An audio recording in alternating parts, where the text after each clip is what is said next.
시대를 가리켜서 산무시대라고 합니다. 무관심 시대, 무책임 시대, 무감동의 시대라는 겁니다. 자신의 일 빼놓고 관심 가질 일도 없고 책임질 일도 없고 감동할 일도 없다라는 겁니다. 우리는 이런 극도의 이기적이고 냉소적인 시대로 지금 살아가고 있습니다. 이제 2018년 새해 하나님의 축복이 있기를 원하며 감동적인 사건들이 우리 삶 속에는 일어나기를 원합니다. 아무리 이 시대가 무감동 시대고 뭐 무책임 시대고 무관심의 시대라고 한다 할지라도 우리 믿음의 권속들 우리 모두에게는 하나님의 은혜가 가득 채워져서 하는 일마다 잘되게 하시고 하는 일마다 하나님께서 간섭하시고 하나님의 역사하심 속에서 형통케 되어지는 은혜의 축복만 일어나기를 간절히 축복합니다.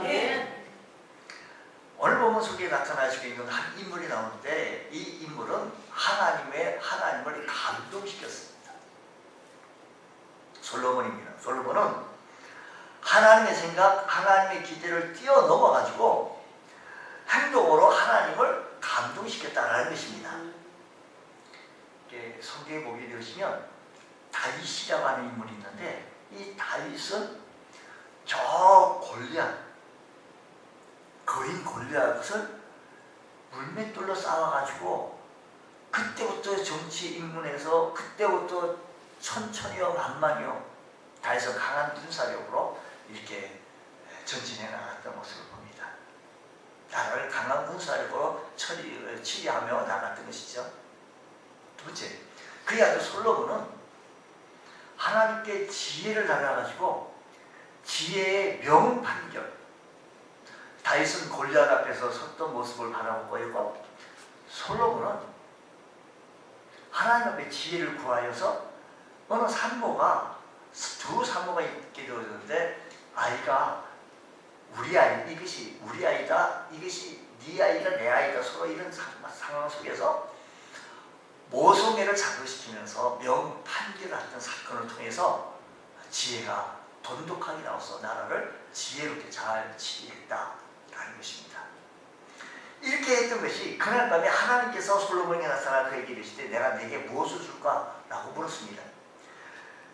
내가 내게 무엇을 줄까? 네가 구하라 라는 뜻밖의 제사를 받으시고 하나님께서 감동해서 그에게 주문한 겁니다. 그랬더니 우리가 읽었던 11절 말씀에는 이렇게 얘기합니다. 하나님이 솔로몬에게 이르시되 이런 마음이 내게 있어서 부나 재물이나 영광이나 원수 생명 말하기를 구하지 아니하며 장수도 구하지 아니하고 오래 또 건강히 살기를 구하지 아니하고 오직 내가 네게 다스리게 한 내 백성을 재판하기 위하여 지혜와 지식을 구하였으니 너무 좋으실 거예요 하나님께서. 그러니까 솔로몬의 소원을 들으시고 우리 하나님께 너무 감동을 받으셨습니다. 사람들이 요즘은 고객을 감동시키지 않냐고는 좀 기업이 살아남기 어렵다고 해요. 그러면 솔로몬이 어떻게 하나님을 감동시켜 드렸는지 우리가 바라보자는 겁니다. 하나님은 역대하 성경 말씀은 솔로몬이 왕이 되고 난 직후에 일어났던 이야기를 기록하게 되어지는데 역대하에는요. 역대하 1장 2절부터 우리 한번 보자고요. 2절 말씀은 솔로몬이 온 이스라엘의 총부장들과 그 다음에 백부장들과 그 다음에 재판관들과 그 뭐예요? 예? 온 이스라엘 방백들과 족장들에게 명령해서 그 다음 3절 말씀 보면 솔로몬 온 회중과 함께 기본 산당으로 갔으니 하나님 회막 곧 여호와의 종 모세가 광야에서 지은 것이 그게 있었다는 겁니다. 보십시오. 이 솔로몬이 왕이 되어지고 첫 번째 한 일이 뭐냐면 첫 번째 한 일이 열일 다 제쳐놓고 지도급 인사 모든 공직자들 각 마을의 대표들과 함께 하나님 앞으로 나아갔다는 겁니다. 하나님 앞에 나가서 제사를 드렸다는 겁니다. 그러니까 솔로몬이 제일 첫 번째 했던 것이 공직자들, 지도자들, 고족장들, 천부장들, 백부장들 이런 우리나라 말로 얘기하면 국무총리로 비롯해서 내무부 장관, 외무부 장관, 무슨 장관, 교육부 장관, 기획재정부 장관, 이런 장관들을 불러와가지고 하나님 앞에 나아가서 예배를 드렸다라는 말씀인 것입니다. 그러면 우리는 이 말씀을 드리면 우리 모두는 새해 첫날 첫 시간이니까 힘을 합쳐서 아멘 하는 은혜가 됩니다. 여기 중요한 것은 솔로몬에게 이렇게 한 시점이 중요한데, 그가 왕으로 취임한 직후 제일 먼저 한 것이 바로 이겁니다. 내가 왕이 된 후 제일 먼저 해야 할 일이 바로 이거다라고 결론 내린 겁니다. 온 백성과 더불어 하나님께 예배를 드리자, 열을 제쳐놓고 하나님 앞에 예배부터 드리자라고 그는 결단하게 되어진 겁니다. 이렇게 예배부터 드리자라고 하는 것에 대해서 상징적인 의미가 세 가지 있는. 첫 번째는요, 솔로몬이 자신이 왕이 되어진 것은 전적으로 하나님 뜻에 의하여 된다. 솔로몬 자기가 왕이 되어진 것은 전적으로 하나님 뜻에 의하여 된 것이지 나의 모습은 전혀 아니다라는 겁니다. 그가 생각하기를 솔로몬이 다스릴 이 나라는 하나님이 주인이시다는 사실을 고백하기 위해서 각 장관들을 데리고 예배에 나간 거예요. 또 한 가지는 앞으로 하나님의 뜻을 따라서 이 나라를 다스리실 것이라고 하는 이 말씀 속에서 이 장관들과 함께 하나님 앞에 나가서 예배를 드렸다는 것입니다. 한마디로 이 말씀을 한마디로 요약을 한다면, 솔로몬은 제일 먼저 정치할 때, 왕으로 되어서 백성들을 치려고 나갈 때 백성들을 생각하기 전에 먼저 하나님을 생각했다는 겁니다. 하나님을 제일로 우선주의로 먼저 생각했다는 겁니다. 사랑하는 성도 여러분, 오늘 이제 2018년 한 해가 이제 펼쳐집니다. 이제 첫 시간 드려지는 여러분들, 하나님 앞에 나와서 첫 시간 드려지는데, 이제 우리가 기억해야 할 것은 매 순간마다, 매 상황마다 하나님을 먼저 생각하자라는 겁니다. 하나님을 우선으로 생각하시는 여러분들 되시길 바랍니다. 너희는 먼저 그의 나라와 그의 의를 구하라고 했습니다. 먼저 하나님을 생각하라는 것이죠. 우리가 하나님의 입장에서 우리 한번 생각해 보자고요. 지금까지 많은 왕들이 있었고 많은 지도자들이 있었지만 이렇게까지 한 사람이 없어요. 이렇게까지 한 사람이 없어요. 아무도 하나님께서 이렇게까지 하리라고는 우리 하나님도 기대하지 못했을 겁니다. 그래서 하나님께서 크게 놀라셨고 크게 감동을 받았다는 것입니다. 사람이요, 왕자에 오르고 권자에 오르게 되고 절대 권자에 오르게 되어지면 천하를 호령합니다. 사실 그 자리에 앉으면 누구든지 다 교자가 붙어요. 교만하기 쉽습니다. 아무것도 보이지 않는 자리입니다. 높은 자리에 앉아 천하를 내려다보면 내 위에 누가 있다는 것을 잘 잊어버려요. 내 위에 누가 있다는 것은 잘 생각이 안 납니다. 근데 솔로몬은 하나님을 잊지 않았다는 겁니다. 하나님을 생각했다는 겁니다. 사랑하는 성도 여러분, 우리가 하나님을 감동시키려고 한다면, 하나님께 복을 받으며 하나님의 은혜를 잊기 원한다면, 우리가 높은 자리에 있든지 어느 위치에 처했든지 간에 하나님을 기억하고 하나님을 생각해낼 수 있는 여러분들 되시기를 주의로 축복합니다. 지금 누리고 있는 이 모든 것이 솔로몬은 하나님의 은혜임을 알았다는 것입니다. 여러분, 지금 이렇게 살아가고 있는 것이 하나님의 은혜인 것을 아시기를 주의로 축복합니다. 큰 감동이 밀려왔습니다. 그 감동이 밀려오기 전에 내가 이렇게 되어진 게 하나님의 은혜인데, 하나님의 은혜를 생각하니까 감동이요, 감격이요. 이 감동과 감격이 사라지기 전에 장관들 다 모이시오, 족장들 다 모이시오, 온 이스라엘 천부장과 백부장들과 재판관들과 방백들과 족장들에게 명령하여 다 같이 하나님 앞에 나가서 예배드리자라는 겁니다. 이건 하나님의 은혜라는 겁니다. 이것은 하나님을 제1로 우선 섬기는, 하나님을 잊지 않고 섬기는 모습이어서 나타난 것이니, 사랑하는 성도 여러분, 우리 모두도 하나님을 기억하시고 하나님을 잊지 않고 하나님을 생각하시는 우리의 생활의 믿음이 되어지시기를 주의 이름으로 축복합니다. 또 뿐만 아니라 6절 말씀 보면 이렇습니다. 여호와 앞에 회막 앞에 있는 놋 제단에 솔로몬이 이르라 그 위에 몇 마리? 몇 마리예요? 1000마리. 몇 마리요? 1000마리. 1000마리의 희생으로 번제를 드렸다. 아마도 왕이 드리는데 백성이 드리는 것은 뭐 이런 적은 것으로 드리지 않았을 거예요. 왕이 드리는 거였다면 또 제일 부자 왕이 누군가는 솔로몬 왕 시대였거든요. 그 시대는 모든 게 다 금으로 다 입혔어요. 기둥도 금으로 다 입혔고. 그러니까 솔로몬 시대 때는 부강한 나라였어요. 잘 사는 나라였어요. 솔로몬은 부자였어요. 이 사람이 부자인 사람이야. 그래도 치사하게 무슨 뭐 적은 것을 드렸겠습니까? 여기 뭐로 드렸다라는 얘기는 없지만 1000마리 이상을 드렸다는 겁니다.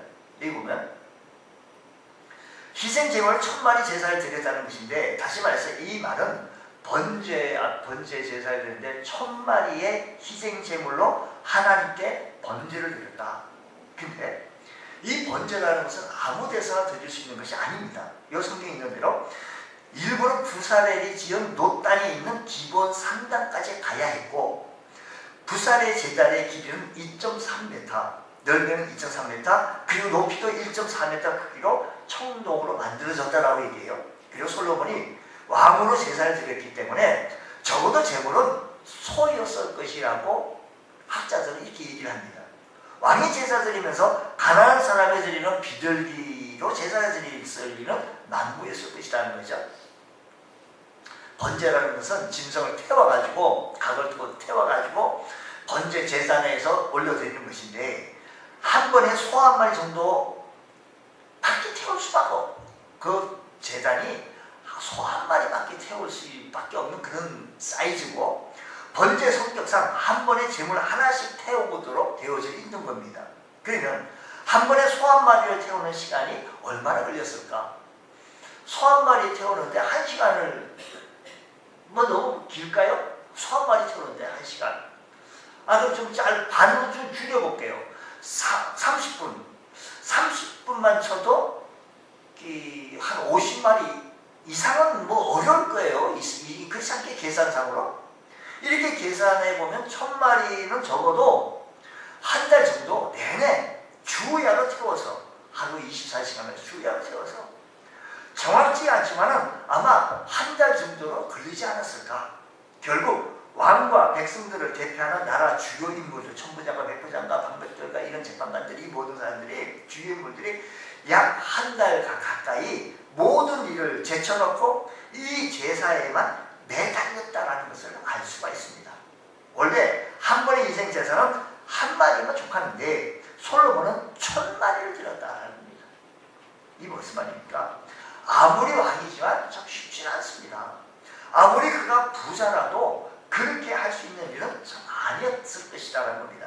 말씀드린 이것은 제사 현장에서 떠나지 못하고 온 백성들이 대표들과 함께 직접 한 달여 동안 그곳에서 하나님께 예배드리는 것, 희생 예배를 드린다는 것은 하나님 입장에서 그 모습을 바라볼 때 하나님께서 지금까지 이런 대접을 받아본 적이 없어요. 그 이후로도 한 번도 제사에 희생 제물 1000마리 바친 사람도 그런 생각도 해본 생각도 없었습니다.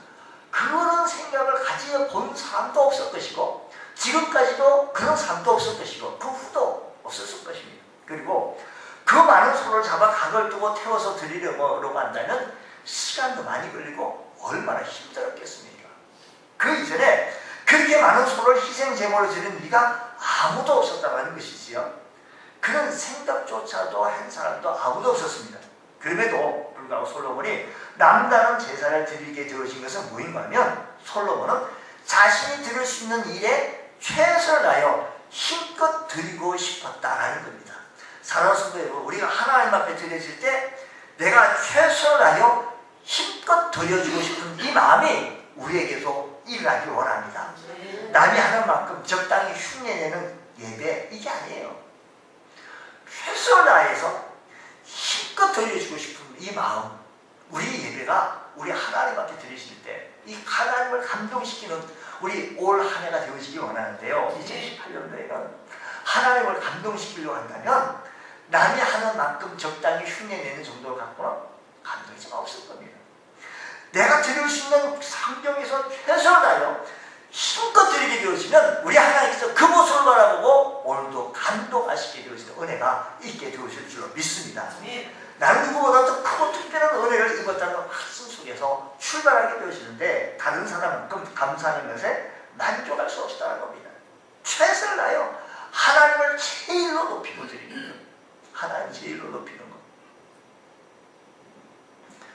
염리동 동장님이요.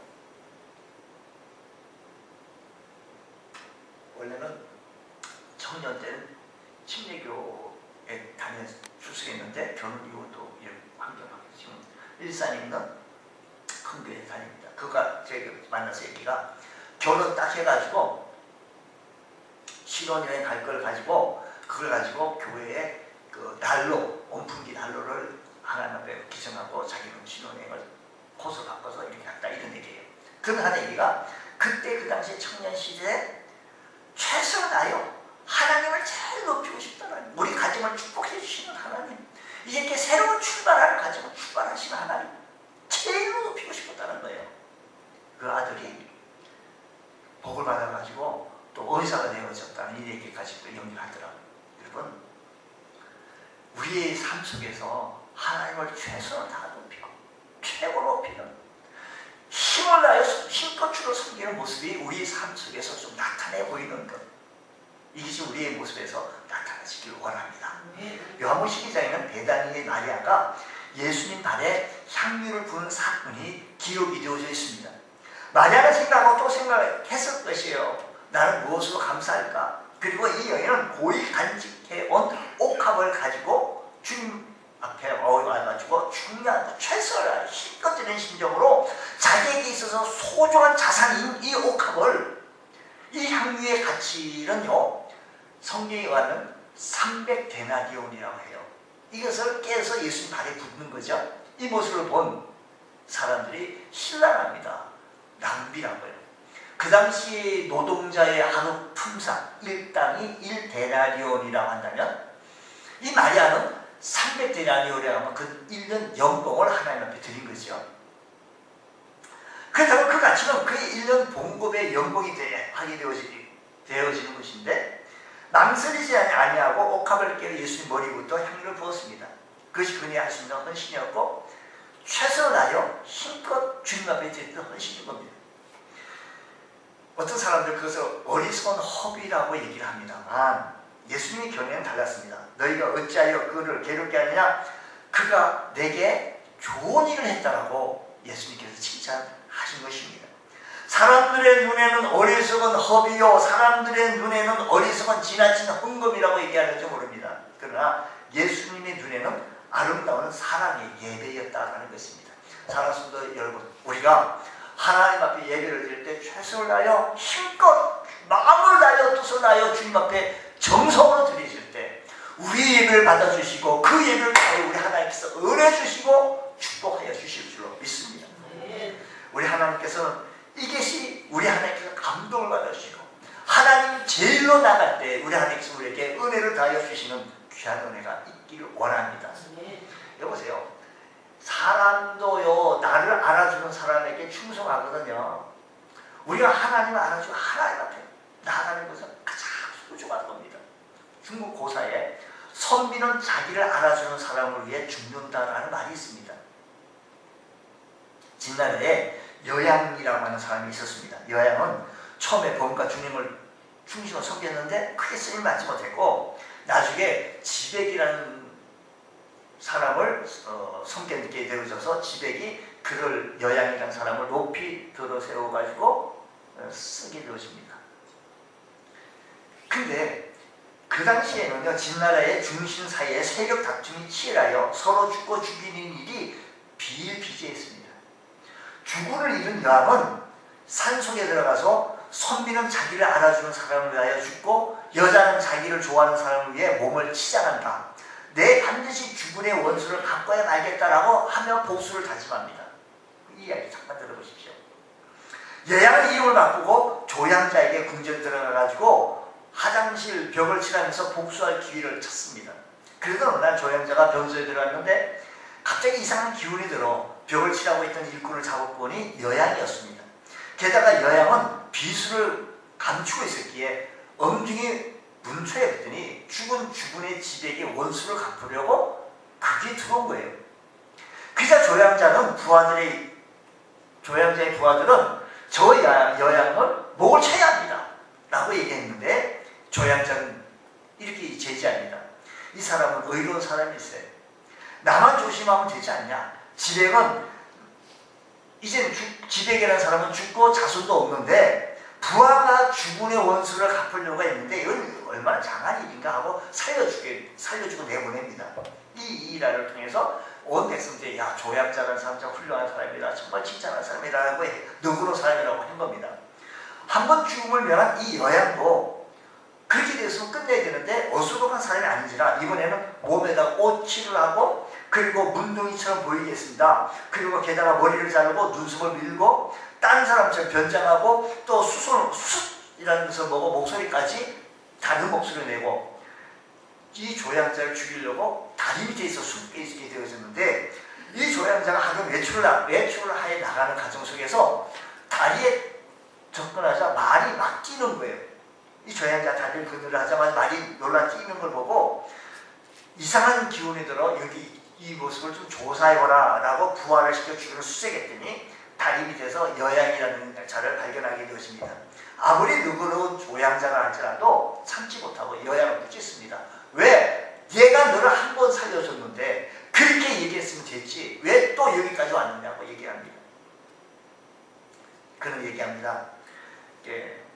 나를 한 번 살려준 것을 통해서 당신 세상 사람들 모두 다 입을 모아 당신을 지금 칭찬하고 있어. 이제 나도 기꺼이 죽을 것이요. 다만 죽기 전에 당신의 옷이라도 칼로 베개해달라고 그러면 죽어도 여한이 없겠다라고 하니 조향자가 자기 옷을 벗어 던집니다. 이 얘기를 듣고 여양은 그 자리에서 칼을 뽑아 조향자의 옷을 3번 잘라냅니다. 그리고 주군의 은혜를 갚았다라고 하며 자기를 합니다. 이 얘기를 통해서 우리 뭘 배웠냐면 누군가가 나를 알아준다는 사실한테 지백이라는 사람이 이 여양이라는 사람을 알아줬고 인정해줘서 높은 지위를 얻었거든요. 이걸 알고 자기 생명 맞춰서 자기 주군이 지금 세력 다툼에서 죽었는데도 불구하고 지켜나가는 거예요. 여러분 나를 알아준다는 사실한테 나를 인정해준다는 사실한테 얼마나 감격스럽습니까? 하나님도 마찬가지입니다. 하나님을 하나님으로 인정해드리고 하나님을 하나님으로 대접해드릴 때 하나님께서도 우리를 인정해주시고 축복해주시고 함께해 주실 줄 믿습니다. 하나님을 하나님으로 대접해드리지 않을 때 그 마음이 좋지 않습니다. 우리 하나님을 하나님으로 예배드릴 수 인정해드리는 중에 가장 귀한 것은 예배.